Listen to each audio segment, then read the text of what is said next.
Bismillahirrahmanirrahim. Alhamdulillah rabbil alamin, wassalatu wassalamu ala habibi rabbil alamin sayyidina maulana Muhammadin wa ala alihi wa sahbihi ajma'in. Amma ba'd.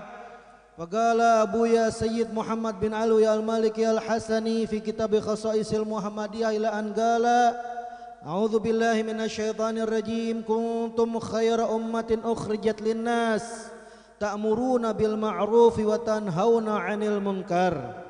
Thumma dzakara al-haqqu subhanahu wa ta'ala min awsafihil mahmudah iqamatul amr bil ma'ruf wa nahyi 'anil munkar bainal khas wal 'am. Faqala ta'muruna bil ma'ruf wa tanhauna 'anil munkar.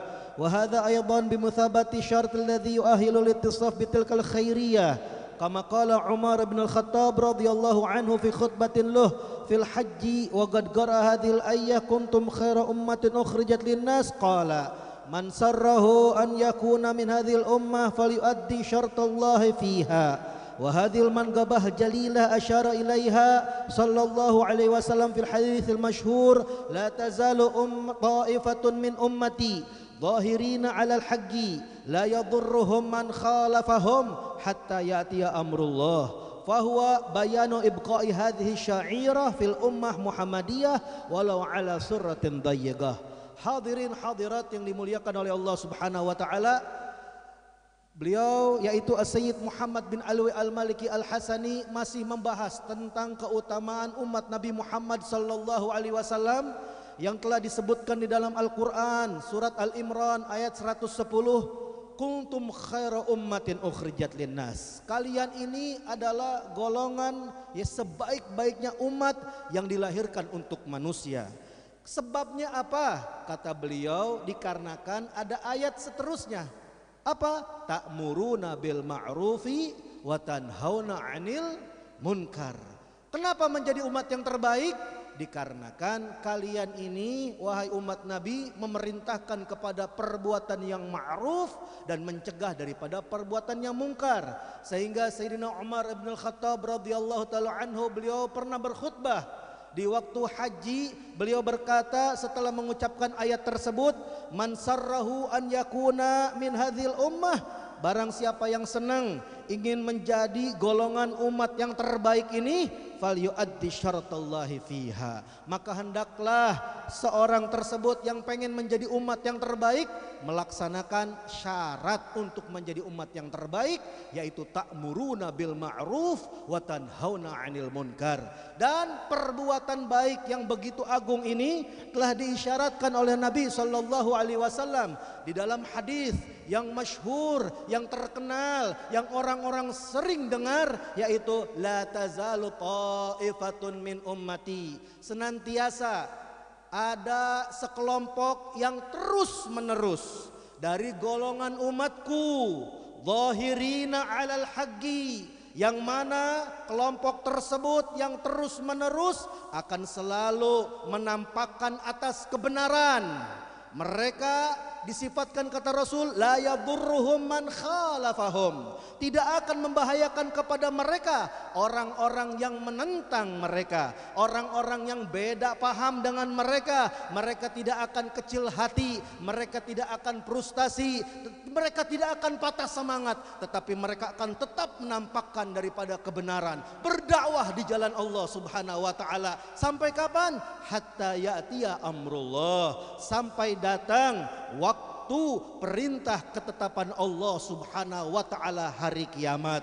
Menunjukkan, kata Abuya Sayyid Muhammad bin Alwi al-Maliki, fahuwa bayanu ibqa'i hadhihi syairah fil ummah Muhammadiyah, ini telah menunjukkan konservasi daripada, yaitu pelestarian dari tanda alamat kebaikan umat Nabi sallallahu alaihi wasallam ini, bahwasannya mereka akan tetap ta'muruna bil ma'ruf wa tanhauna 'anil munkar walau ala surratin dayyiqah, walaupun dalam keadaan yang terhimpit, walaupun dalam keadaan sedih, walaupun dalam keadaan susah. Sehingga jelas telah dibuktikan dari zaman Nabi Muhammad sallallahu alaihi wasallam, paman Rasul sallallahu alaihi wasallam Sayyidina Hamzah rela berkorban di jalan Allah untuk menegakkan yang ma'ruf dan mencegah yang mungkar di perang Uhud. Maka diteruskan diteruskan setelah wafat Rasul sallallahu alaihi wasallam, yaitu khalifah beliau Amirul Mukminin Ali bin Abi Thalib karamallahu wajhah.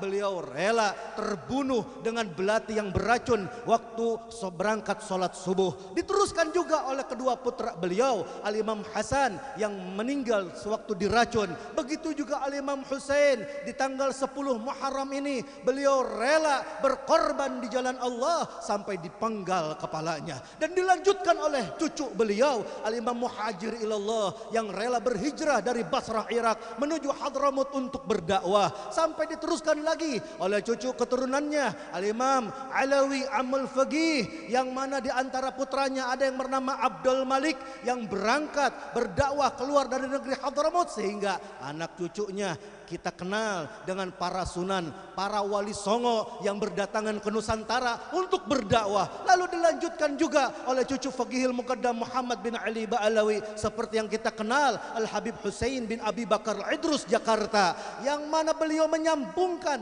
tali estafet berdakwah dari para kaum wali songo diteruskan oleh para habaib dari golongan Ba'alawi. Tidak cukup di situ, sampai keramat Empang Bogor, Al-Habib Abdullah bin Mahsin Al-Attas, beliau rela berjuang bersama para pejuang di pemberontakan Cilegon, membantu daripada yaitu Kiai Asnawi Caringin Banten, sehingga beliau rela dijebloskan di dalam penjara selama 7 tahun lamanya. Diteruskan lagi oleh seperti Al-Habib Ahmad bin Alwi Al-Haddad yang berdakwah di daerah Kalibata ini, Sahibul Magam. Lalu Al-Habib Ali bin Abdurrahman Habsyi Kuitang di zaman Jepang yang dipaksa untuk sujud ke matahari yang dijadikan dewa oleh orang-orang Jepang. Dan alhamdulillah hadirin, tidak terputus dalam keadaan susah, dalam keadaan sedih, dalam keadaan apapun. Kita lihat bagaimana guru kita 2 dekade berdakwah, 26 tahun berdakwah, dari tahun 96 sampai sekarang. Dari orang-orang belum kenal yang namanya majelis taklim, muter. Belum ada habaib-habaib yang membuka dakwahnya sehingga masuk setiap kampung wilayah tempat Jakarta ini. Guru kita dari zaman dulu sampai datang zaman fitnah tidak pernah lepas untuk berdakwah. Sampai minggu kemarin kita lihat sendiri bagaimana beliau dalam keadaan sakit tetap berdakwah, menunjukkan bahwasannya benar kata Abu Ya Said Muhammad bin Ali Al-Maliki, tetap bakal ada kelompok dari umat Nabi sallallahu alaihi wasallam yang akan menampakkan dalam dakwahnya, menampakkan dalam amar ma'ruf bil ma'ruf, amar ma'ruf bin ma'ruf dan nahi anil munkar. Kita doakan guru-guru kita, Al-Habib Hasan, Habib Abdullah, Habib Qasim, Habib Ahmad, dan para habaib yang lainnya, para asatid yang membantu dakwah. Semoga dipanjangkan umurnya oleh Allah Subhanahu wa taala. Semoga disehatkan badannya oleh Allah Subhanahu wa taala. Semoga digabulkan hajatnya oleh Allah Subhanahu wa taala, dan kita semua yang hadir pada malam hari ini tidak diharamkan mendapatkan keberkahan mereka. Rabbi fanfa'na bi barakatihim wa hdinal husna bi hurmatihim wa amitna fi tariqatihim wal mu'afatin minal fitani wa lafa minkum. Assalamualaikum warahmatullahi wabarakatuh. Ya Abdullah bin Ja'far.